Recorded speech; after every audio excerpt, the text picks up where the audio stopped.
Who do you guys think is going to have the best performance tomorrow night at the Grammys? Oh wow! Tomorrow night at the Grammys. That's low key. That's low. You Well, try to trick us, but that's an easy question for me. What's the obvious answer for you? Well, by the time this came out, it would have happened, so we were gonna know retroactively if you were. It's kind of like we're looking in the future right now. Yeah, we are, and I say Silk Sonic anyway because they're performing now, right? You know, that's top true. contender. Their whole marketing thing with the whole like Grammys, let us do it. Like from a producing standpoint, they had that time in the show. They were gonna perform. Exactly. They were gonna perform. Yeah. So now, I mean, I'm sure they're gonna put on a good show. Bad Bunny's probably gonna be dope. Yeah, Megan Thee Stallion always puts Megan up good Thee Stallion. performances. Oh, Doja Cat always does really good performances. Billie Eilish is performing. Yeah. That one new song she had that got her like 4 nominations. BTS is gonna go crazy. Billie Eilish is gonna be good. BTS. I just don't expect her performance overall. She's a great singer. I just don't expect her performance to be like better than like those other acts we talk about. You know, I mean, we know Beyonce is not performing. This is I was doing some Googles about that. Despite her being the most nominated act, she decided that she's not going to perform. And like, this isn't new. Her husband Jay-Z did this in like I think 2018, whatever year his 444 was nominated. And he had like 9 nominations that year, and he didn't perform. And then there's one other artist who chose not to, despite having the most noms that year. I don't want to see Jay-Z perform Frank anymore. Ocean, maybe. Yeah, Frank Ocean maybe one year. Yeah, I don't want to see Jay-Z just yeah. Don't do that. Yep. Oh, come on. Oh my gosh, The Rock is in the building. Or maybe it was Kendrick, because Kendrick hasn't performed in a minute. Like I don't think he's performed. I think he's the one who was like he hasn't performed. He hasn't performed since the Butterfly. He performs at like BET Awards though. He always puts up those crazy performances at the BET. I mean, it's because people are mad at the Grammys, so like they'll just choose not to. It's one thing when like you lose and it's like, okay, well, I guess this was a fierce year. Like there was other competitors that could have done it.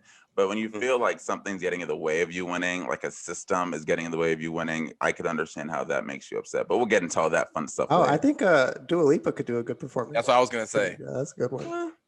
She'll probably have the baby with her. She gonna kill it. Oh, definitely. The baby definitely gonna pop in. Okay. Yeah. The baby probably gonna do in a Roddy Ricch and Dua Lipa. You know what I'm saying? Everyone. He has a song with like half these people. I don't feel like I can remember a Dua Lipa performance I've seen. He's actually not lying. I know she's had performances. I just don't know if I can remember. Did she perform at like the World Cup recently? And she performed at the World Cup? Yeah, she's like an international superstar. Yeah, she's bro. Wait, what World Cup? The soccer World Cup. Like you're saying Dua Lipa performed at the FIFA World Cup? I'm pretty sure she did. Was there even? When was the last World Cup? Wasn't that like 20? That's a good point. Cup. That would be she crazy. did. She performed in 2018. 2018. Yep. Wow, good for her. Yeah, she is an international superstar. Just people now, American audience is like, oh, she's. Well, no, because I mean, even then, I guess she had that one song that was really, really big. Yeah, I'm saying it was now. the UEFA. Oh, it's my bad. It wasn't the World Cup. It was the UEFA Champions League final. Oh, okay. Soccer still. Still big soccer event. Still football. Football. Okay. And we've officially walked away from our intro topic. So welcome to the 97 Demo podcast, where we give you the latest in music, industry news, and a whole bunch more along the way. I didn't want to say news anymore. No, I'd say, I was making a face. I said industry news because I felt like when I said news before, it wasn't accurate. So that's why I did that. You guys are getting a little bit of the behind the scenes action. I'm Nnamdi Agwanwu, joined by my 2 pals. Oh, I like that. Nnamdi. 2 pals. Oh, it's cute. Yeah, it's Noah. Hey guys, what's up? It's Avery. It's Avery. It's Nnamdi. It's Noah. And Avery Dalal. 97 Demo podcast. Like Maybe I'm trying to brand as a solo name. Maybe I'm trying to brand as like a Beyonce. Unfortunately, Avery just isn't the name to yeah, that's true. Good point. Yeah, it's Avery. Avery. Sorry. No, honestly, the only one of us who could honestly pull off the solo name is probably Nnamdi. Like, there's already an artist named Nnamdi. So okay, but there isn't a journalist doing in these streets solo named Nnamdi. You know any other brown boys named Avery? There's definitely one. There's definitely more than one. Okay, all right. There definitely. I like proof before you make these claims. Okay, yeah, proof. That no, you don't. And I can't talk because I have the most basic name out of all of us. So you do. That is true. There's another Noah that has that claim too. So I'm saying Noah is most basic name. He built a boat. I just feel like when I watch something, I feel more introduced to the people speaking to me when I hear their first and last names. Hashtag who are you? Hashtag who are you? Okay, let's get into headlines. Life is Beautiful Festival. So for one of the first big festivals announced post vaccination drive. Will this happen? What do we think? You know what's interesting? That Tame Impala tweeted. Hold on. Walk through what it is. So it's Life is Beautiful, September 17th to 19th, 2021. It's a festival in Las Vegas. In Vegas. The headliners: Tame Impala, Green Day, Billie Eilish. They have a very good set list. A$AP Rocky, Jid, Ludacris, Brittany Howard, Earth Gang, Glass Animals, Young Thug. Yeah, I'm looking for somebody else. It is a very very good set list. The question is, do we think they can do it? And I will say, if Joe Biden is serious and says by July 4th we should be able to do small gatherings, maskless, because vaccinations would have been widespread by then. Then by September, it's like maybe we could see that. We see Australia is already doing festivals and concerts and stuff. They've actually taken care of this. Let's not compare. But assuming we take care of ourselves to that degree. Nothing up to this point has proven to me that we can. I don't want to compare that, but do you guys think by this time, half the country will be vaccinated? Yeah, by September. By September, I think at least 50%. Well, 100 million people have already been vaccinated. Mm-hmm. So that's like we're leading the world in vaccinations, which is something we can stake our claim in. Apparently not per capita. Joe Biden is really being he was just that. Oh, interesting. But I mean, it's still good. By total population, we are. Yeah. So it's like fun. I think it's gonna happen. I'm actually hopeful. It'll probably be still limited, going to Las right? Vegas? Should we go to this festival? Oh, it's already sold out. So this is not sold out. It'll still be limited, right? Like it'll probably still be limited. I went on the site. It said sold out, but no way already. Yeah. People that's going to be the demand to concerts though. Like when those bounce back, like because I want to go to a concert. Like that is like I still want to go to the After Hours concert, and like what other concerts I want to go to? Easily.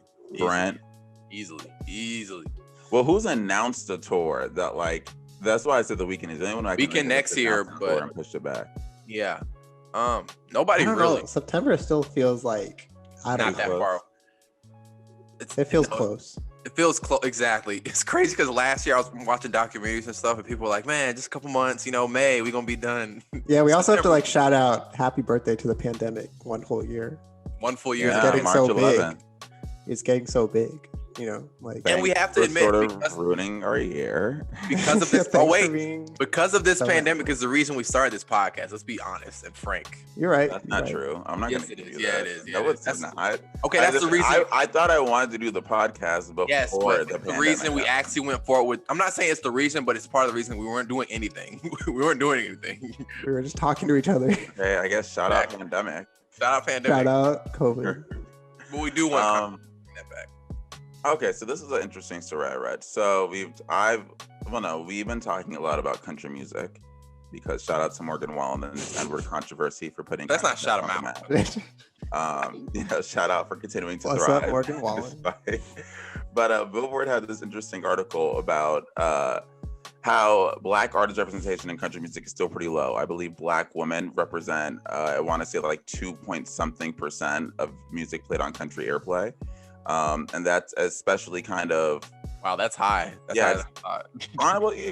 sad. That's higher than you thought, but it's being discussed because of Mickey Guyton, who was nominated for Best Country Vocal Performance at the Grammys. Will she win? We'll know by the time this episode's out.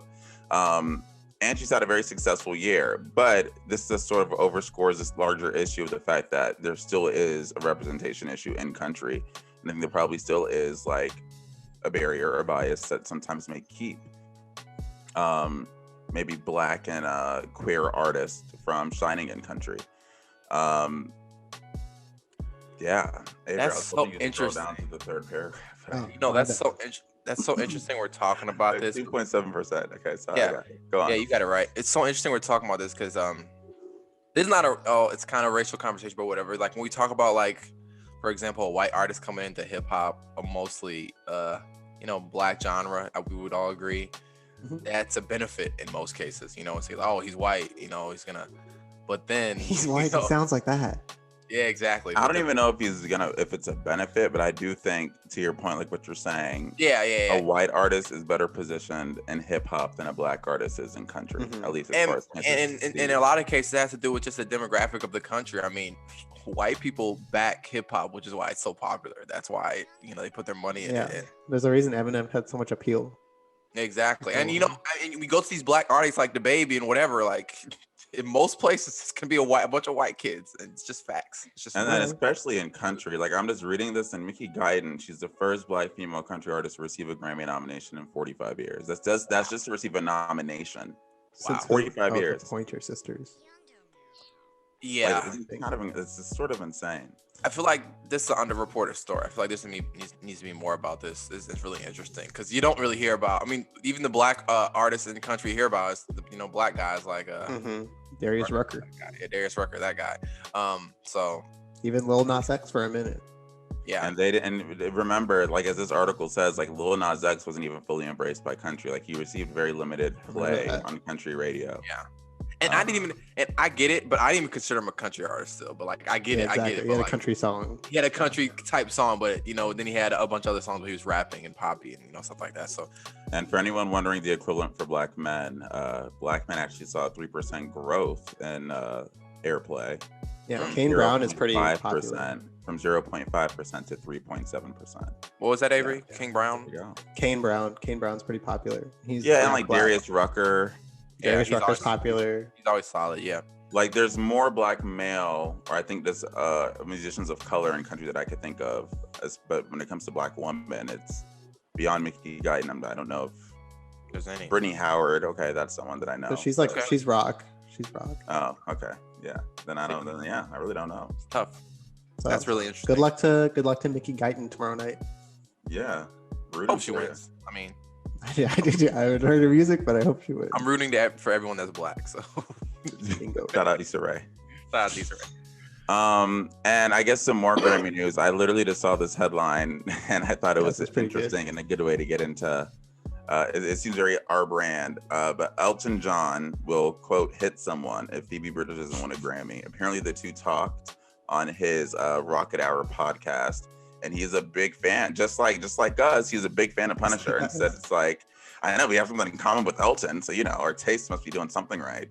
But yeah, he just said that he thought it was like a great project. There's a specific quote I'm gonna find because I saw it and I was like, this is just insane to me. Your album is like an old friend, and it's a wonderful record of melancholy. That's how he described it. Yeah. He's right. That's a good way to put it. That's a good way to put it. It feels like it's crazy. It's almost been a year since the album's been released too. It is crazy. It's ridiculous. Do y'all think she's gonna win? She's nominated for, I believe, four Grammy nominations: Best New Artist, Best Alternative Album, and Best Rock Song and Best Rock Performance for Kyoto. She'll win something. I think she'll win one. Ever since SZA, I'm just not optimistic about anything anymore. I feel like never forget she had 6 nominations and got nothing. That's true. That's true. That's interesting. If there's one she's most likely to win, I don't think it's gonna be the Best New Artist. No, she's up against someone really popular. Yeah, she's like Roddy Ricch or the Baby or something crazy. Like that. Or even Chica. Hey, or Meg. Chica, she's up against Chica. Chica's not gonna get it. That'd be great, but I don't think she'd get it. Meg. Hey, they've done that before. Hey, she's also up against Meg, who has the full weight. Yeah. Oh, there you go. That's who she's gonna lose. And the album of the alternative album, it's go crazy because I don't know. She could win that, but I think she can. I think I could see her winning like alternative, or honestly maybe best rock song. Yeah.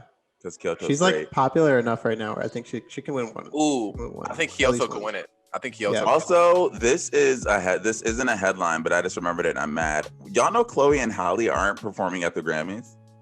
Yeah.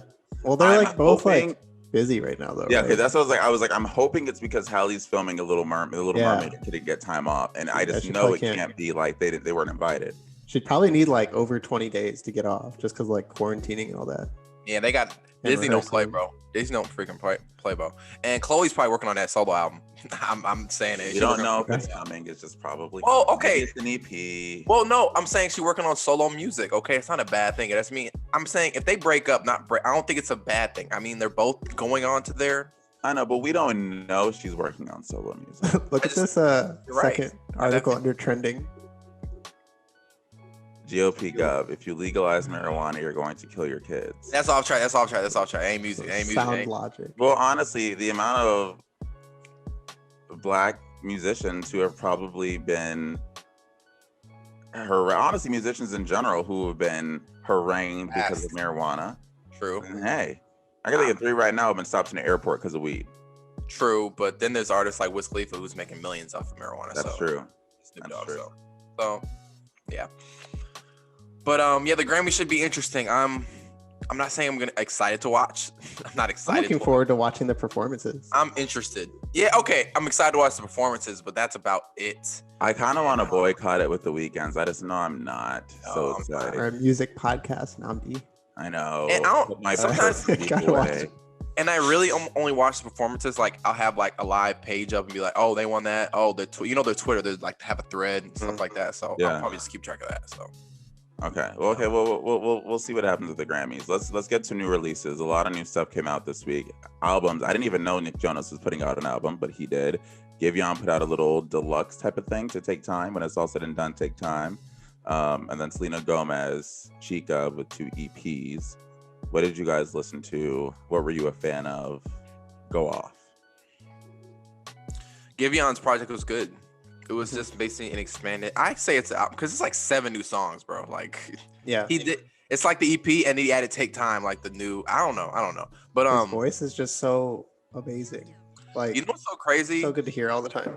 I didn't love his voice at first. It sounded like he has a frog in his throat. Oh, I knew the minute I heard Chicago Freestyle that this kid. No, you know what's so crazy though? You know what's so crazy though? He doesn't sound like that on every song. Like he doesn't. No, like that. I remember because that song came out. And we were like, oh wow, Sampha made a song with Drake. Yeah, Sampha, exactly. And then hearing we're Giveon, like, it's not Sampha. And then we hear Giveon his own stuff. Sounds like he has a frog in his throat. It's kind of weird, but he sounds good. I've gotten used to it. It's not a bad thing. He's a great singer, so that's a good one.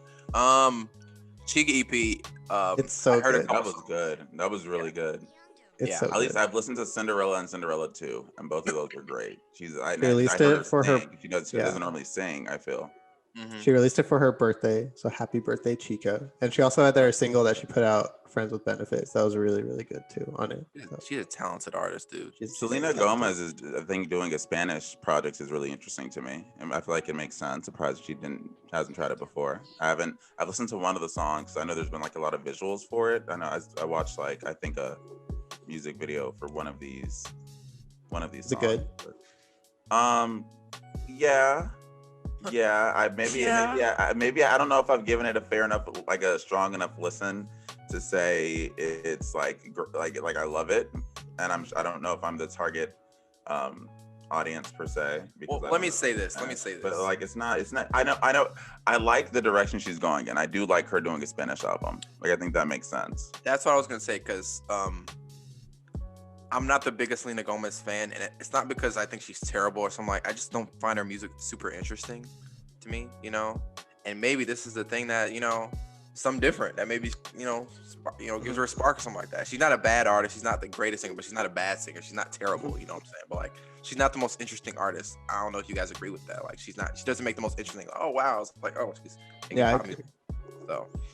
Hopefully this can, give her a spark. So it is very much so, like I would say, like a Selena Gomez album, just in Spanish. Like as far as like production or like it's pop, it's like very much so her alley. Just Latin pop. Yeah. Got you. But yeah, she did that. Then we had some singles. Okay, let's Georgia Smith, Show You Off, Brent Faiyaz. Let's talk great. Let's talk about that Show You Off, which we knew about a while ago. Like we did. Shout out to Grant for the. We knew about this a while ago. Yo, that was like a month ago. We knew about this song for a while. Yo, but this song was so good. He wrote it about his daughter. I'm assuming, right? Daughter? I don't think so. I think it's just about International Women's Day. That's what. I know it's about International Women's Day, but isn't the cover like? It's just a girl. I don't know. It looked like kind of like that Thundercat, like same position with the head. It really does. It looks kind of exactly. It really does. But I don't know if he has a daughter. That's just a girl. Let me start there. I was like, let me actually look up if Brent Fayez has a daughter. But I It was good though. I did not expect the instrumental to be what it was when I clicked on the song. It was really cool. Strings. Yeah. You know, Brent Fayez continues to impress. Every time I think he's gonna do a sound, like he's gonna sound this type of way on a song, he does something different. You know, if Dead Man Walking and Show You Off is on the new project, we are in for something special. I mean, he hasn't missed yet, so I think I'm special. Because people forget about Dead Man Walking. Okay, I'm gonna stop standing. I was just about to put a whole child on Brent Fayez. I know, he put a whole kid on this. I swear, I thought it was about. For some reason, when I was listening to the song, it felt like an ode to like. Well, I guess it's any woman. I don't know why it just felt like. I don't know why. I don't know why you thought that. You just put a whole kid on this man. Remember, Grant said it's for International Women's Month. Well, no. I know it's for International Women's Day, but like you could still. I thought it was like a uplifting song about women, but it felt targeted. Like I know it was written for the purpose of International Women's Day. Kid on this man. That. It's all good. Shout out the Benny the Butcher song, Thanksgiving. That was really good. Well, that's coming off his next project, you know. Yeah. The Plugs I Met Too.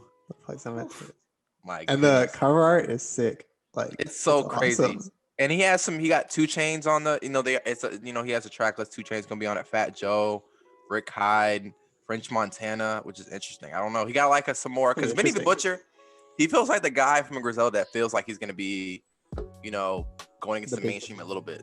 He's like the guy. He feels like that guy to me. But I'm excited. Okay, so looking at the lyrics is very much so just about like a girl he loves. Yeah. It's not okay. So that's put a kid on his head for saying you have a child. Did we talk about Georgia Smith already? I don't know. No, not yet. That song is great. She's great, man. I told you. She's also someone who hasn't missed that much. I can't wait for Georgia's next project or her album to come out. Yeah, because she's been releasing singles going back a year now. Just saying like little one-offs, like. So remember that Rose Rouge song she came out with? Yeah, and then she had By Any Means. That was a single that I really enjoyed. Yeah, Georgia, we've been waiting on the album for a while now. So I think there's a music video with this one too. There is. There's a music video with it. So any other single? I saw Paul McCartney. I haven't listened to that. Coming up in April. Yeah, I think he has an album coming out with he's collaborating with a lot of people. So this I don't know. There's like a picture of like some dice thrown and like each dice had like a different artist name on it. So where's some of the artists? I forgot. There are a lot of like really big ones though. But this one that he just came out with has Dominic Fike on it, so I'm planning on listening to that at some point. I also have to shout out this Group Love album. This is pretty good. I'm like halfway through. It's pretty good so far. So. Okay. All right, bet. Yeah. Anything else that stands out from you guys? We didn't even talk about Poor Nick Jonas. Nick, I'll give your album. I'll give a couple songs to listen. I didn't know you were putting out an album, but you are on The Voice, so I guess that maybe that. Yeah. Timing.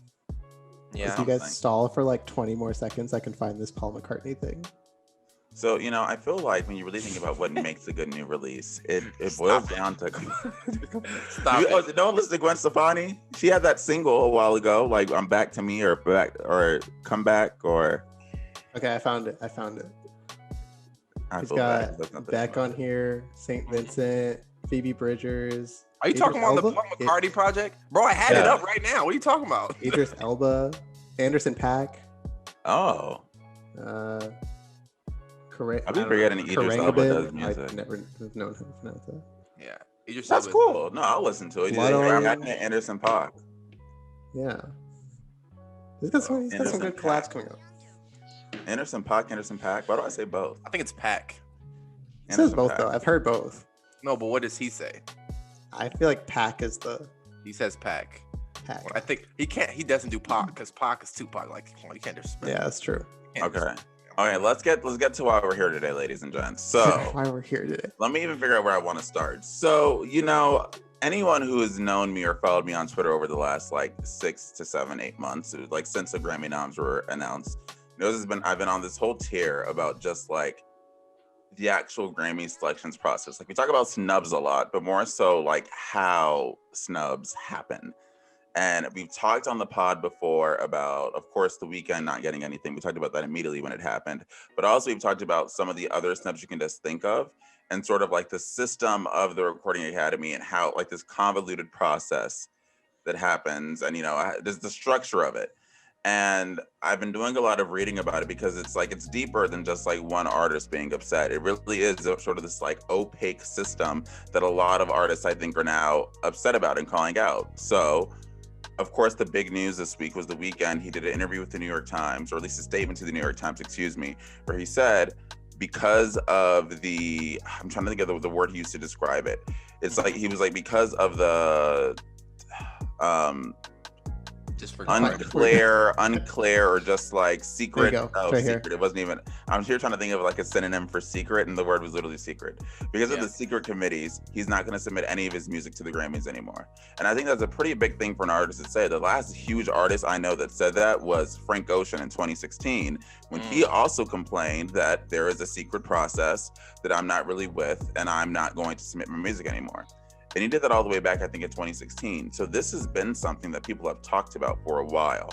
And I think that's sort of where I want to start here. Just it's the last time we talked about the Grammys, the question was, should they be relevant anymore? We know it's for an extent, they still are. Even though people are rebelling, we know they still are. So it's more so almost an explainer of like, what is this system? Who is it hurting? And who has it really kind of snubbed and pissed off, honestly? And yeah, I guess that's what I really, really want to like get into. So just in like, I have a whole bunch of articles there, but maybe even Debbie Dugan, right? It's one thing if it was just people outside of the sort of industry, or like just maybe celebrities who are upset, or singers talking about it, or just fans. But Deborah Dugan was the former chief executive of the Recording Academy. Before Harvey Mason Jr., who we have right now, it was this woman. And I don't know if you guys remember, it was like kind of a big deal before the Grammys. I want to say in like 2019, she resigned, and it was a whole thing because it was right before the Grammys were about to take place. And basically, the Academy, they said she was accused of bullying behavior by an assistant, and then tried to demand a $22 million payout to leave quietly, and they refused to do that. She says that's not what happened, and she actually filed a 44-page complaint to the Equal Employment Opportunity Commission, accusing the Academy of like retaliating against her, but also sort of painting this picture of like an all-white boys club that didn't care about sexual harassment, voting irregularities, and just a rampant amount of conflict of interest. That's her own words, among board members. Why does that matter? Harvey Mason Jr., new CEO, has come in and said like, oh, well, we're diversifying the voting body who, votes on what the nominations are going to be. But if you ever actually look at the actual process of it, right, you start with this massive group of voters, like thousands of voters, which are like music industry officials, whatever. They vote about who should be nominated in all these categories, and you get like a long list for each category. It then goes to a genre review committee, which is a secret committee appointed by the Recording Academy that narrows it down, but also like determines what albums make the cut for your actual nominations. And we don't know who's all on those awards. The people in that committee is we don't know who's on that committee. The people selected on that committee are chosen by the Recording Academy. So really, that's the whole like murky waters, this isn't transparent part of it. And then you get the nominations you get. So if you have a chief executive saying the board that chooses the people that are on these committees have conflicts of interest, there's voting irregularities they don't care about, and it's like, I'm assuming predominantly white, it's sort of like how do you start there and expect this to be a transparent thing that people have faith in, It's also like, it's one of those things where it's like, this guy, Harvey Mason Jr., he keeps saying these things. And I feel like as I've like gone through college, I've run into people that have said similar things on similar issues of diversity. And it's just like, you can keep saying that, but at what point are we going to see like material change and have some sort of material outcome to point to and be like, okay, there's some sort of progress here. We just haven't seen that yet. Yeah. Okay. Wow, that was a lot. I know, I just opened with this rant. I really didn't know where I was gonna go, so I was gonna talk. It's fine. No, it's fine. It's fine. The Grammys and the music industry, is similar to a lot of industries in general. It's built off relationships. The relationships you have with people who are high up, whether you want to get a job. We can talk about this in any industry, whether we're talking about journalism, we're talking about business, anything.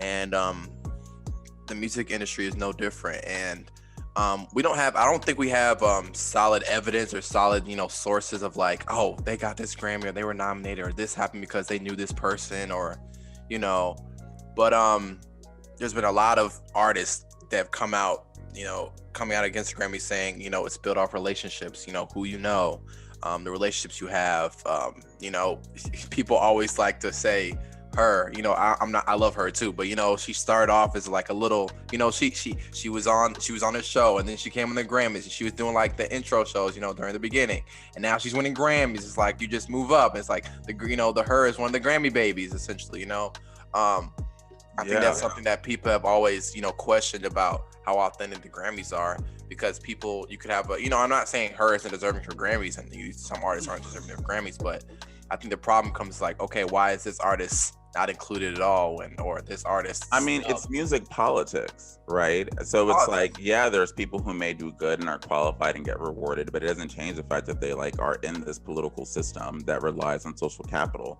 And I mean, what struck me out about The Weeknd's response from his management team every time I read it is it's like they say, oh, well, we talked to the right people, we shake the right hands, we did the little performances, we were talking about doing a Grammys performance, as if like they understood that we have to do all of these things to make the Recording Academy happy to really get nominated for things. And like even Zayn Malik from One Direction, he tweeted like F the Grammys and everyone associated. Unless you shake hands and send gifts, there's no nomination considerations. Next year, I'll send you a basket of confectionery. The apparent joke there is the fact that he didn't submit his album within the eligibility period, but it does create this conversation of like, what actually is this process?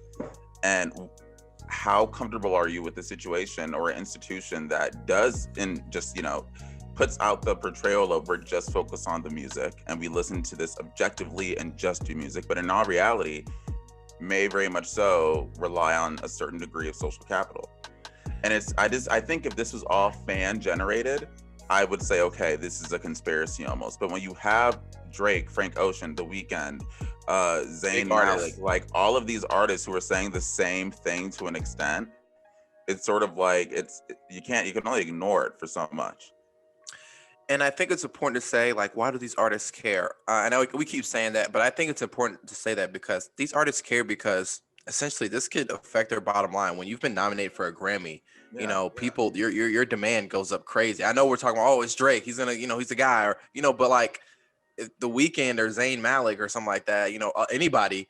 Yeah, they're trying.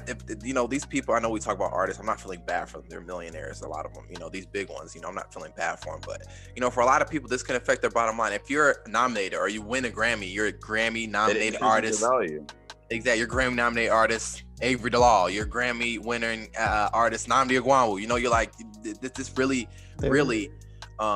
can positively affect your bottom line and your value as an artist. If you want to do features or somebody wants to work with, you're working with producers you never had a chance to work with before, which is why it's such a big deal to a lot of these artists, and they do care because it can really affect how their career goes forward. When I ask you guys a question, right? Avery, finished? What were you saying? I was gonna say they're tastemakers, right? It's like when you see oh, these are the movies nominated for like best picture for the Oscar. You're like, oh, I should go watch those movies. Or you see like what albums are nominated for best Grammy. I remember when we were all in college together and Casey Musgraves won the Oscar or won the Grammy for best album. Noah, you didn't listen to her, but you were gonna give her a shot because she won the Grammy for it, right? Yeah. You're absolutely correct. True. It's very true.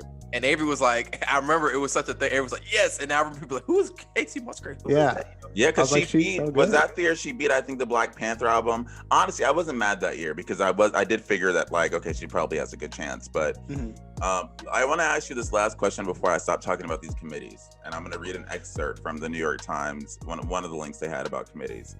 Harvey Mason Jr. says that it was established in 1989 to eliminate the potential for general awareness bias. So in short, the chance for like only big name people to get recognition over like emerging artists or independent music people or late year releases. So they try to do that. That was why they were created. The makeup of these committees, which there's one committee that makes sure you're in the right genre and another committee that literally picks the 5 or 6 names that are going to be in each category. The makeup of the committees is confidential to protect them from industry lobbying and fan attacks. Committee members selected by the Academy review the music shortlisted by voters and whittle those names down to a final ballot. Here's the kicker.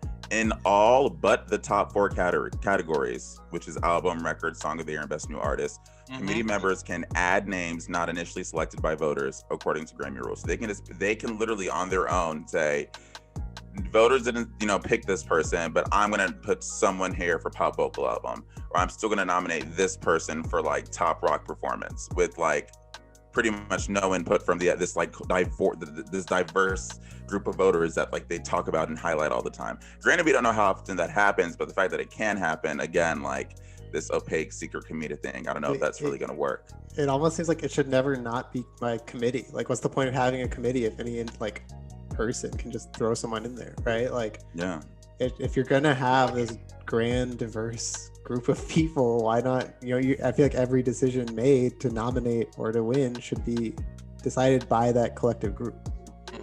Yeah, I feel you. We want to move on talking about this hip hop thing. Should hip hop take the Grammy seriously? This is something I've actually thought a lot about this more than we I haven't said it, but I've been thinking about it a lot. Yeah. And obviously we're going off this article by the Billboard. Should hip hop still take the Grammy seriously after stumbling of Kendrick and Lamar and Jay-Z? That's the article. It's an older article, but it kind of turns to a big conversation. I was talking to Avery a little bit about it before we started recording. And hip hop, I guess that's the one, obviously a lot of other artists, pop artists, but I feel like hip hop is the one that feels the most unseen, I guess is the word, by the Grammys. Would you guys agree? Underrepresented for sure. Underrepresented, and I'm not gonna act like judging a hip hop album is easy, because there's so many different factions of hip hop and rap, or whatever you want to call it. There's the backpackers that hate the Grammys, and then there's there's your regular hip hop fan who loves the Drakes and the Babies and Roddy Ricch, and then there's people like Avery and Nnamdi who are like a little bit of both. You know what I'm saying? They're like I like whatever's good. And I think there's a very, very interesting way. I don't know if this issue with hip hop and the Grammys could ever be resolved, but I feel like there's a fine line to kind of make everybody happy in a way. What are you guys' thoughts? I want to go more in, but what are you guys' thoughts on this? I think so. This specific article, the context of it was 2017, when it was a big year. This was the year, I want to say, after the Beyonce snub, or was this the year of the Beyonce snub? Maybe year after. Well, it's November. I think the Beyonce snub was early at the Grammys Award in 2017, so it may have been the year before. So I think this is the year after. Yeah. And because then Jay-Z released his album and Kendrick released his album. Yeah, and everyone was sort of like happy because Jay-Z had the most nominations, 15, I think it was 9. And Kendrick Lamar was also nominated. Jay-Z for 444 and Kendrick Lamar for Damn. And by the end of this award show, Kendrick swept rap but didn't win any of the big awards again. Third time he's been nominated but didn't win Album of the Year. And Jay-Z didn't win a single award despite being nominated for 9 of them. And it sort of created this question of like the fact that hip hop really, to Noah's point, has never been at least that highly regarded by the Recording Academy or Grammy voters. Like this says, the last time a rap album won Album of the Year was 2004 with Outkast's Speaker Box of Love Below. The context there is the year before, Stankonia was snubbed at the Grammy Awards, and that was a high-profile snub. So like, that's it still felt like it was a fix. And then you remember that even in the best rap category, how do we feel about the fact that Eminem is the artist that has the most wins in the best rap category? The fact that in 2015 or 2014, Macklemore beat Kendrick for Good Kid, Mad City. You kind of even have this reinforcement of the fact that, is it like a white hip hop artist is more likely to shine in this category than a black one? It makes me think of that J. Cole verse, and y'all know my song Fire Squad, like watch they give me Grammy while I try to crack a smile. Like, that was the assumption. So I think it begs this question, like, is there room for hip hop to care about this? All the people who have complained, think about the makeup of it. Majority of them are hip hop. Frank Ocean, or R&B. Frank Ocean complained. Beyonce declined to perform despite having 9 nominations. Jay-Z has talked about it. Drake has talked about it. Like, I think it's because they feel it the most, Yeah, and I think it's safe to say the hip hop culture, extends to R&B and stuff like that. I think that's safe to say, So I think Beyonce is definitely, she's a pop artist. Beyonce is definitely hip hop culture, I would say for sure. Yeah. People act like, I think rap artists do care. I think artists that are involved in hip hop do care. And I was talking to Avery about this. This is not something to kind of make everything better in terms of big four, in terms of best artists, because I mean, it's kind of ridiculous. I'm not going to act like it's easy, because I'm not going to act like some of the artists who have won album of the year didn't deserve it. But should they do something like, I don't want to get, but the Oscars are doing something like the most popular movie, most popular movie, that's like a category coming. Should the Grammys do that now? Seriously, because like there's kind of a fine line between, people say it won album of the year, everybody loved it, it sold 10 billion records, but does that mean it's the best album? Is that something the Grammys should consider doing to kind of give? Because I feel like I feel like that gives albums like Good Kid, Mad City a chance over somebody else or something. Well, I don't even think Good Kid, Mad City would have won if it was a matter of most popular that year. I know, but I'm saying in general, because hip hop, because people, because like Adele is gonna win album of the year every year if she sells 10 billion records every year. You know what I'm saying? Well, Avery, what's your answer? Because I'm gonna rant on that answer, so I'll let you go first. Well, I actually have a little point. I don't really know where I'm going to go with this point, so I need some help refining it. But also, I think it's worth pointing out now, in the year of our Lord 2021, that there are more popular, mainstream popular Black artists than ever before, right? So back in the 80s or the 90s, instead of having to, these institutions just having to worry about, or just having to account for, I should say, like an Aretha Franklin or a Michael Jackson, or just singular or a few artists that are very popular in the mainstream that are Black. Now, it's majority of artists, right? And so I think these complaints that like you were saying that are coming from hip hop and from R&B or from the hip hop culture, they're just gonna grow just because more Black artists are becoming more and more popular every day in the mainstream, right? Yes, and I'm literally so happy you said this, because I was gonna try to figure out how I was gonna answer Noah's question to get back to the subject of race. Oh, go ahead. Because I do think I think race is involved here. I know people listening may be like, why is race always brought up into everything? I'm always gonna bring it up. We live in America. Race is involved in everything. Race is involved in everything, and that's why people have if you're not gonna tell me this who's on this committee, tell me what the racial makeup is. I'm curious about that, because I think unconscious bias is real and very pervasive. I think there's a reason why only 10 Black artists have won album of the year, and the last one was in 2004.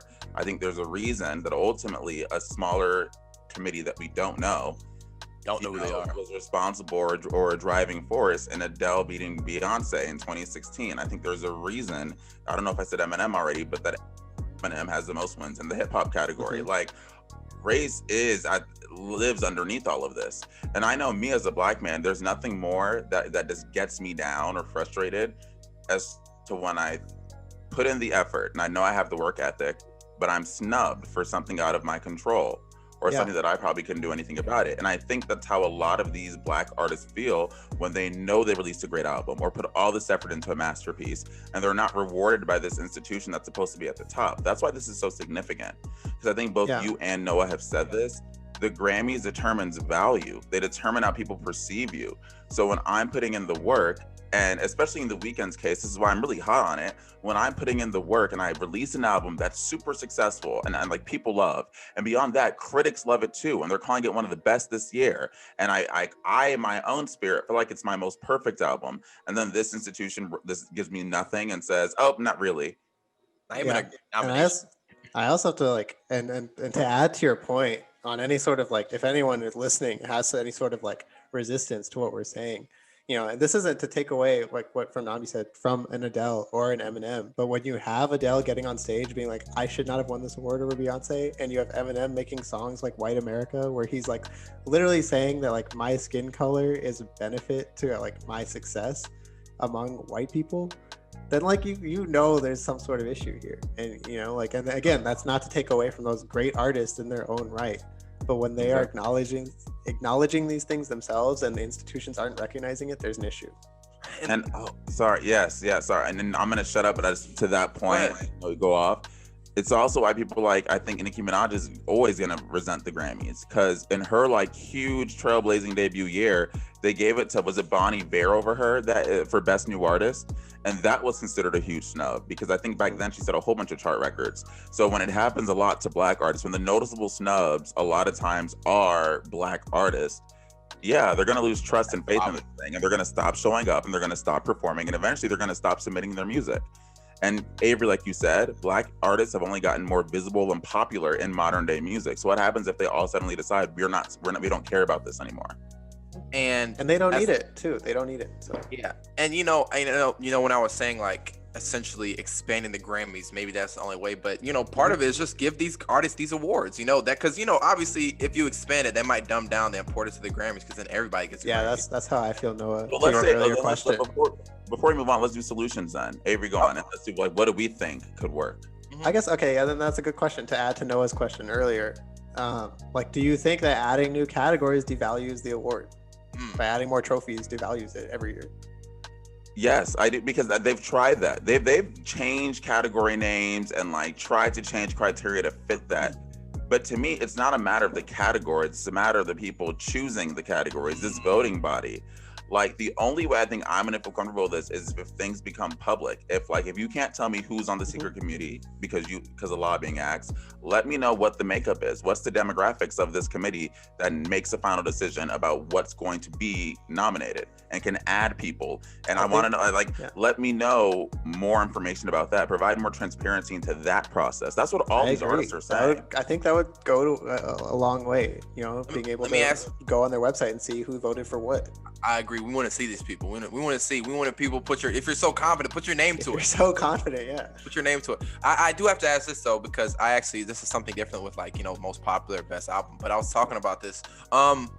We talk about these other categories, like even R&B has like two different categories. They have like alternative R&B and R&B. They have this. I was saying, this is me getting on my, backpacker high horse or whatever. But should there be a category for best rap album and best underground rap album? I was wondering that. Does that expand the category? Does that give artists that? Because this year, a lot of people were really split on the rap category in particular. Because it's like, wow, you have Royce the 5'9", you had Freddie Gibbs, you had Jay Electronica, you had Nas, Every Griselda member releasing 2 albums. You know what I'm saying? It's like this again. Then has to go with that because then it feels like they're not in tune with what's going on in the culture. Because then well, who would you have? Those are all very successful albums, and they're not. These aren't people that are huge commercially. So I got you. Who wasn't included that you think should have been included? I'm saying this though, because then people are always going to be mad about the nominations. Because say if they just did a regular, a rap album award, okay, best rap album where they included DaBaby and all these artists and Roddy Ricch and stuff like that, because they didn't get any nominations, what people were really mad about. That's going to get a lot of pushback for the Grammys. But then artists like Run the Jewels. I'm saying, huh? I think you're Roddy Ricch. Roddy Ricch and Lil Baby. Excuse me, Lil. I'm talking about their albums didn't get nominated. That's what I'm saying. Their albums. Okay. And I'm saying what about artists like Run the Jewels and any Griselda member? I'm saying if you expand that category, because underground artists love to talk about I don't care, but you're not gonna tell me a Grammy they're not gonna be happy about getting more people than who they are. You know what I'm saying? I'm saying Run the Jewels wasn't nominated at all. They had and I don't care. Run the Jewels is a known entity. It's a known entity. People know who they are. They had a very impactful album. They didn't get nominated at all. I agree with that. And I remember we were talking a few days ago about whether it's a good or bad thing that more people than ever are making music, which I think we should all agree is a good thing. But with that comes more specialization and maybe more genres. And as the Grammys, you can't just leave. That's what I'm saying. Something the same for forever, because maybe things now don't fit into those categories anymore. Which I think is that sentence can be applied to a broad number of things now. Exactly. Here's what I'll say. If I can answer that question honestly, my answer would be no. Because again, I don't think the problem for the Grammys, at least in rap categories, just because they've shown, again, if we're gonna burn this thing down, I think they start at the top with making it more transparent and change the system. But if I'm talking about rap, I think they have to an extent done a good enough job nominating a varied amount of rap people, both people that were mainstream, but also people who are a bit more underrated. now, finally. But no, well, not even now. I think if you look at the last 4 years, some of the more popular Grammy-nominated artists are like your Commons and like I know Royce the 5'9" been nominated before. I'm pretty sure this is his first nomination. Freddie Gibbs been nominated before. Like just artists that may not be. Pusha T's always nominated. Like artists who you may not think of as the face of rapper, the most commercially successful. They're not missed out on. And even from an underground perspective, underground acts have been nominated. And like I think this year in particular, when I'm looking at it, I think is one of the better jobs they've done at like balancing it out. And what I think it looks like for me is like your rap album is more critical, so you may see a more like underground artist there.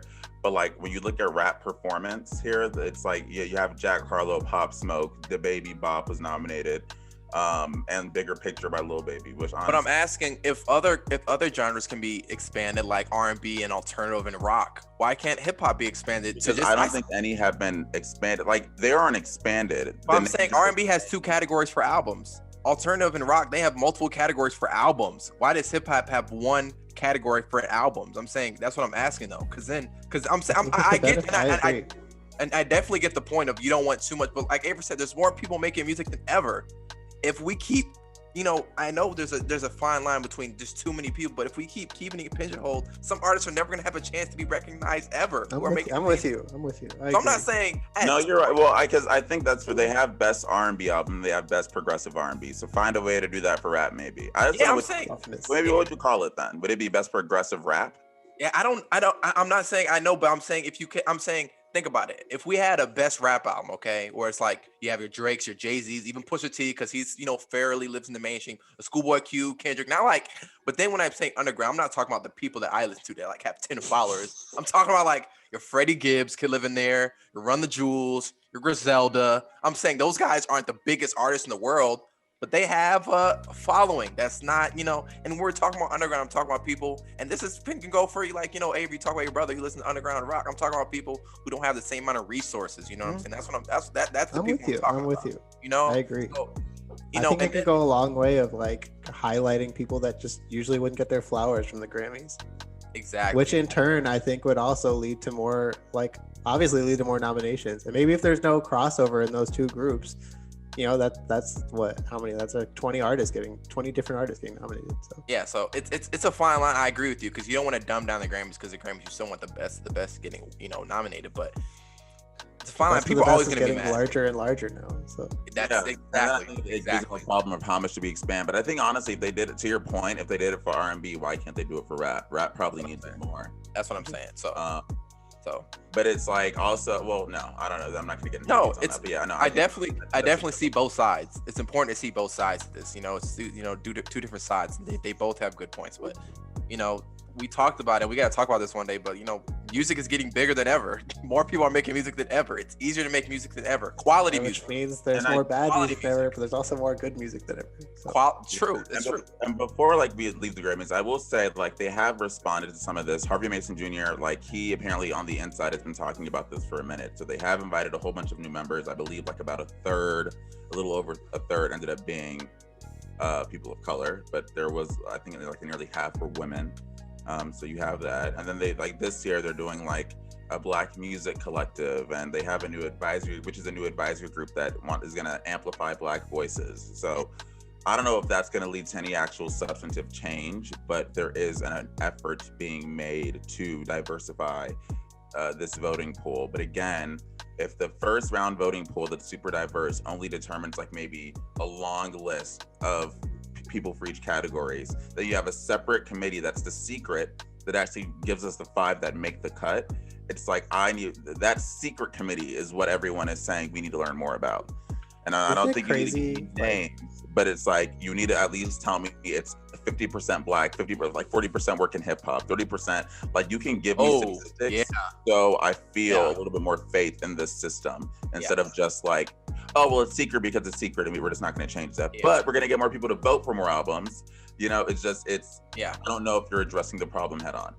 Isn't it crazy that in this institution that recognizes that we consider to be the highest form of recognition for music, which is this thing, this cultural corner of this country that Black people have given so much to, and that we have to have so much unique and special work put into making it more egalitarian and have more equality. Like this, I don't know. Like, isn't it just like wild? Well, it's because it's a microcosm for the country. It's exactly. But for the people in power, a lot of them are white men. And like whenever that's the case, these issues are gonna come up because I say it all the time. Unconscious bias is the most pervasive form of racism that exists.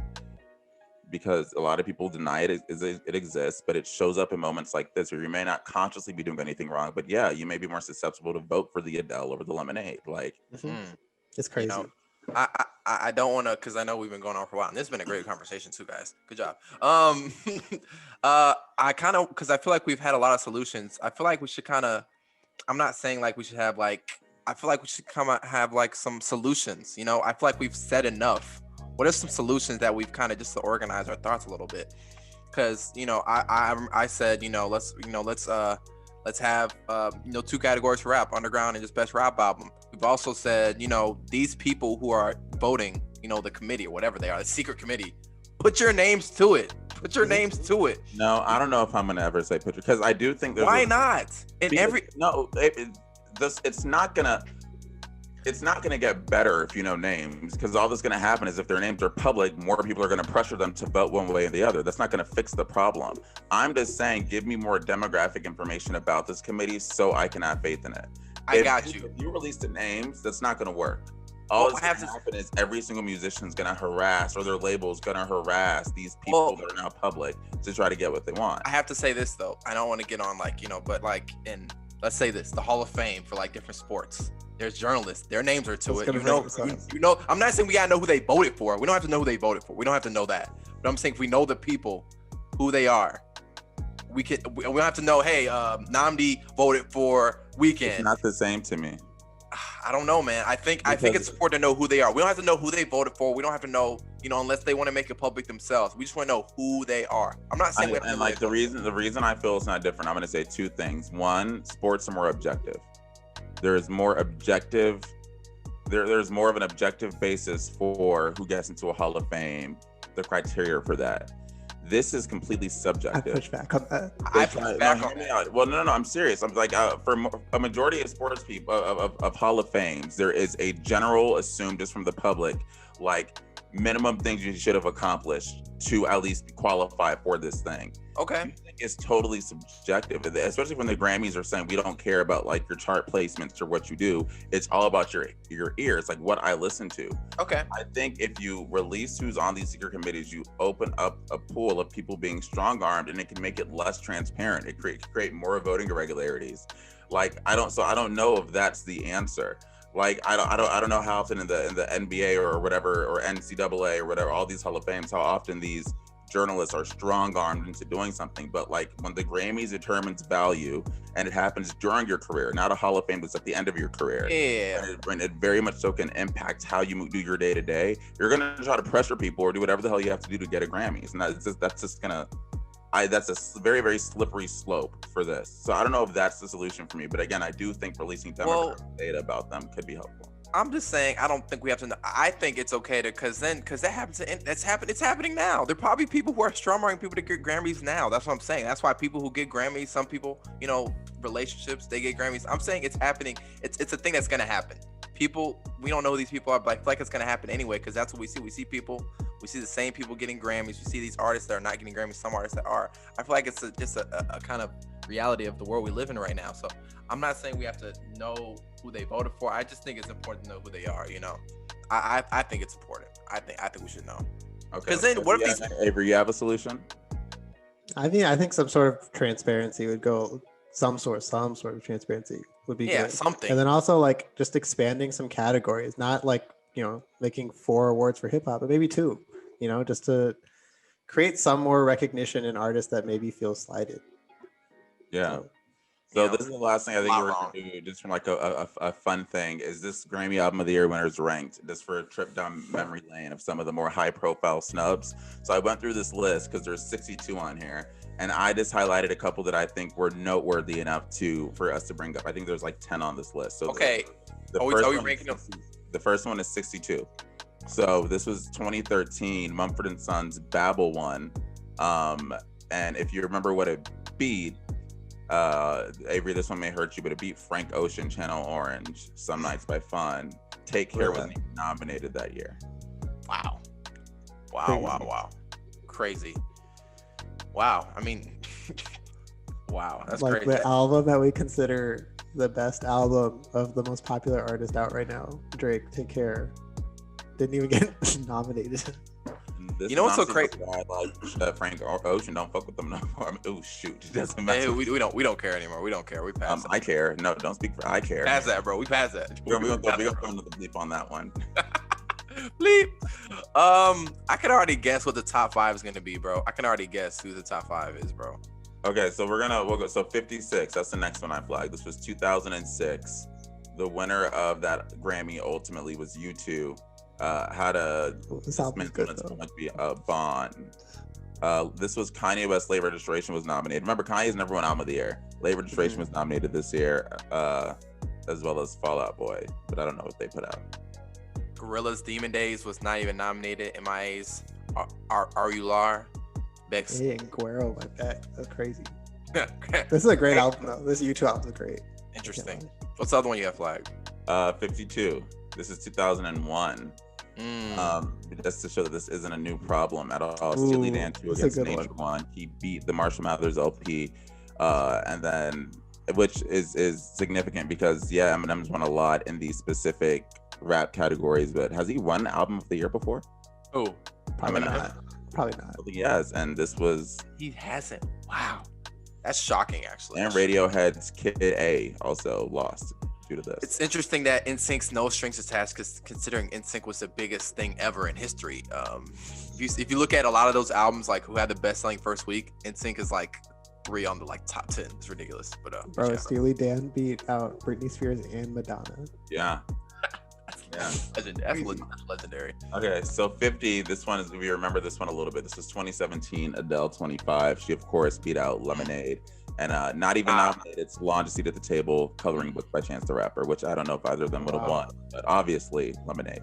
Chance the Rapper should have been nominated, but I was also wasn't that David Bowie's like album that he released right before he died? That wasn't even nominated. Black Star. Yeah. Grammys was like crap. They was like crap. We missed it.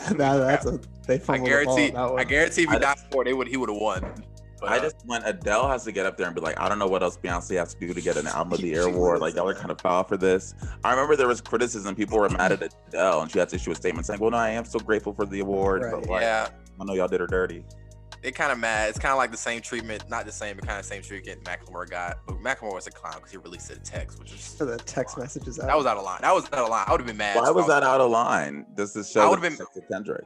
No, I get you, but I would have been mad if I was Kendrick. I would have been like, bro, you didn't have to show. That could have been a conversation between you and me. We have to release it. Just now you're doing it for the people. Yeah, that's true. I would have been kind of mad. The second time this was the second time Beyonce was snubbed. The first time was 46 in 2015 when Beck's Morning Phase. I believe this was the year. Beat out Beyonce by Beyonce. Nah, Beyonce. Kanye West famously almost came on the stage again. That was funny. That was funny. That was a good moment. He was like, came one step away from grabbing the mic in protest. Jay-Z was, if you see Jay-Z's face, Jay-Z was like, he was this close to killing Kanye. It was so funny. All right, this one's low-key 41. Herbie Hancock's River, the Joni Letters, I believe this year beat out Amy Winehouse's Back to Black and Graduation by Kanye West. Wow. Back to Black is an incredible album. Is he black? I want to say he's also one of the few black artists that have he's one of the few black artists that have won this award. Yeah, Amy Winehouse's Back to Black is an incredible project. Graduation, wow. And you know what's so crazy? We talked about this. Swift wasn't even nominated. Yeah. Listen to that Kanye West Graduation look back. We did that a while ago, like 20 episodes. Yeah, I love that. 15 episodes ago. Remember that? That was good. Yeah, go listen to that episode. That was a good episode. We have 3 more that I flagged. 2013, and this is more up for debate because you may not consider it. I said 2013. Number 23 in 2014. Daft Punk Random Access Memories won, and I believe it beat Good Kid, Mad City this year. Jesus wasn't nominated. Pure Heroin by Lorde wasn't nominated. That's a crime. But it beat Good Kid, Mad City. It marked the beginning of Kendrick's 3-album losing streak. Well, That it's so is crazy because wild. Kendrick didn't even win Rap Album of the Year, so that just says all you need to know. So That's crazy. Okay, so 2 more. Taylor Swift, Fearless in 2010. That's number 20. Okay. And I don't remember who this one be, but oh yeah, Beyonce. Asha Fierce. Wow, And, Beyonce. the same by Lady Gaga. So Beyonce has reason to say I'm not Taking performing. L's. And these are some of Beyonce stands. But like the fact, Cream just albums. knowing that she didn't win for this, Beyonce, or Lemonade. Or Lemonade. Those are like those are her 3 most iconic albums. Would you agree? Yep. 3 most Yeah, iconic. and then Taylor Swift again in 2014, 2016, 1989. And this I believe beat out "Damn" by Kendrick Lamar. Oh no, "Tip of a Butterfly" Tip of a Butterfly. by Kendrick Lamar. That was tough. Yeah, one of these beat out "Damn." I guess I didn't flag it, but Wow, 21 Pilots didn't get nominated for this one. He was That's like, the album wow. they like blew up with too. Courtney Interesting. Barnett, but no, they don't know who Courtney Barnett is, so Mhm. that's fine. But just know this isn't new. It's happened year after year. Some of these, of course, I guess are more debatable than others, but the Grammys is just going to keep on snubbing. And I can't wait to see what happens this year. I am anticipating Taylor Swift's Folklore will win it Yeah. again. But maybe Dua Lipa will come out from nowhere because apparently they think she's going to win too. If Dua Lipa won, I'd be happy, but I wouldn't mind Taylor Swift either. I mean, I'd be like, oh, it's not It makes surprising. sense. It would be, yeah, it would make sense. Yeah. So I'm pretty sure we're passing an hour. So I'm going to steam through these Billboard highlights really quick. That was a great combo, guys. Yeah, so Driver's License, number 1 still, longest running number 1 debut single. This is her debut single 15. for 15 weeks, which is incredible. I am anticipating her reign is going to end next week, though. Somebody asked me why. Why, Nnamdi? Because What's Next by Drake will be debuting on this chart. And I think that is currently pacing for a number 1 debut. Avery, I have Be to ask powerful. you, how is What's Next doing on TikTok? I don't know. I have not heard the Drake songs on TikTok, so That's what I'm saying. That's a really big. that's notable. That's notable. So maybe I definitely expect a top 5, but I don't know, man. It's tough. You think it's gonna make it number 1, Nnamdi? I think it could. Because it was a very popular song. Avery, I have the best, the rhythmic airplay chart thrown in there, like the link in there. All it is What is rhythmic airplay? so rhythmic airplay is R&B radio, I believe. Okay, gotcha. So this is in 3435. Oh, I thought this was the remix. That's why I highlighted this. It's just the original. Well, now I'm confused. I thought so. That means Ariana Grande's solo was getting played on R&B hip hop radio. I didn't know that. I thought this was the remix. I was going to say a whole thing about how the remix is helping her on radio, but it is not. It's not. So, yeah, good for her though. Number 1 on there. This is her first number 1 since I believe "Love Me Harder" in like 2014, and then "Problem" with Iggy Azalea in 2013.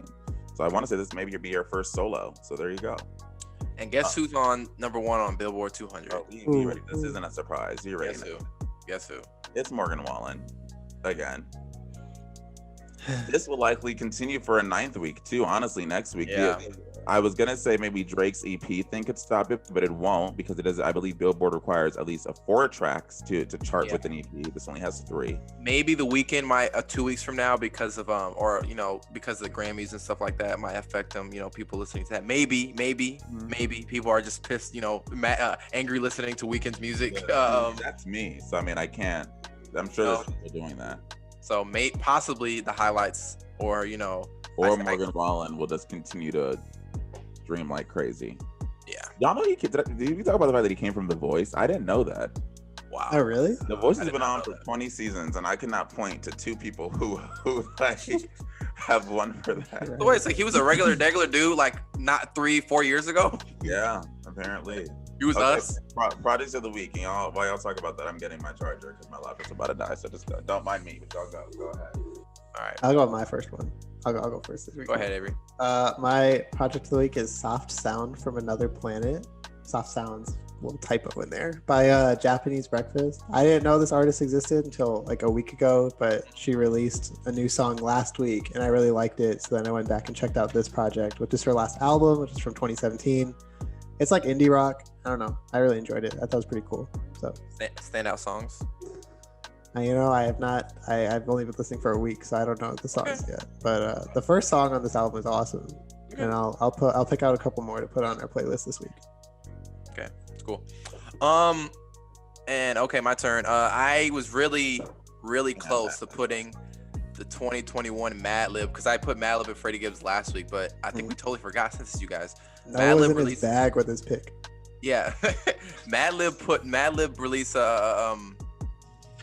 own solo work. That was an instrumental album. That was really good. It's under electronic, but it's a really good one. I really enjoyed it a lot. I was this close to putting it because I had him last week with Freddie Gibbs. You know, I was this close, but I really enjoyed this Mad Lib project. But I picked Matt Kami, and you know, Matt Kami releases work like crazy. He releases like 4 albums a year. It's ridiculous. But I don't listen to everything. But when I check him out every couple of months, he released something, and I listened to this. This is 2021 project. Remember the God Fahim is associated with him from Atlanta. So I don't know where Matt Kami's from, but apparently Matt Kami hangs out with Jay-Z and stuff like that. So yeah, so Bulletproof Love. It's 6 tracks, 8 tracks. It's good. I enjoyed it. So that leaves me. I picked Everything Is Beautiful by Princess Nokia. I've heard of Princess Nokia for a while. Like I definitely at least since like college or maybe even senior year of high school, so 5 years ish. But I've never really listened to her. But I don't remember how I stumbled upon this song. But I heard Gemini by her, which gave me like wavy, groovy, like Erykah Badu-ish vibes. And I thought her rapping was fire. The production was fire. So like that made me listen to this entire project. And she's pretty underrated, I think, as a female rapper. Like I said, Gemini is a standout track. She also has a song with Trace Martin called Blessings. So check that out. I'll probably put Gemini's for sure on our playlist. And maybe is she from New York? Is she from New York? I don't know. Where is she from? I don't know. She's from New York. She's from New York. I just found it. She's from New York. Where in New York? It says New York. I don't know why. Yeah, interesting. And I guess who is she? I thought this was like Napoleon Dynamite with this album cover, right? That's what she's doing, right? I guess. Maybe. Yeah. It looks like it. Was that something from there that did something Maybe. like that? Napoleon Dynamite is a very overrated movie. We look back at I agree. But make sure to check in on our deluxe movie podcast, only available on our Patreon account. Definitely a classic movie, but definitely overrated when you look back at it. But yeah. Okay, guys, is there anything else to add? The Grammys will be out. Well, by the time this comes out, the Grammy would have happened. Huge news. Congrats, Taylor Swift. Congrats, Taylor. Congrats, Taylor. Really great job. Come on the pod. Phoebe, congrats, man. I believe in you. I believe if it was up to me, we would have faked it like we watched it, right? I know we would have. We know Taylor, that. You did a sweep. A full sweep, right? Exactly. And then she sweeps, so I'm just gonna be pissed. Congrats to Phoebe, though. We know you're gonna get one. You know, we hope you get one. Come on the podcast. Avery stands. We're friend of the show. Next week, I want to flag that I think we should clip this next week and start with this so we can see if you're right. I'm flagging that. Yo, if Phoebe really wins something, I'm gonna guess which one she wins. Hey, let's all make one guess so we can do that clip thing and see if we're right next week. Phoebe Bridgers wins Alternative Album of the Year. Phoebe Bridgers gets it done. She gets it done. His words. Mark my words. Avery, what's your... You're gonna get punched by Elton John, so I mean, come on now. I don't know. I guess okay. It's not bold, but I'm just gonna say Taylor Swift wins Album of the Year. Okay. It's not bold. I'm gonna make a prediction as soon as I find one that feels like it's clearly gonna happen. Chloe and Halle, maybe. I was just gonna say they're not nominated for Best New Artist, and that's crazy to me. Go Best New Artist. I'm gonna guess that honestly, Phoebe Bridgers may win Best New Artist. Because you know they always Meg. I mean, listen, they always do. They do that. Bon Iver won over Nicki Minaj. Okay? That's true. So look, all right. Wouldn't be surprised. Yo, you know what's so crazy, Nnamdi? Everybody on the top is like, Megan didn't win, but we're gonna be like, yeah, Phoebe, Phoebe, let's go. We're gonna be kind of happy. No, that's not. I'm gonna be one of those. Megan didn't win. Like, don't loop me in with you. No, but I'll be like, yo, Megan, but Phoebe's killing it, so I can't even be that mad. But okay. So I think we've reached like an hour and 15 minutes. That's my guess for how long this is. So thank you for watching. Be sure to like, share, subscribe per usual. And we will see you next week with another interesting discussion.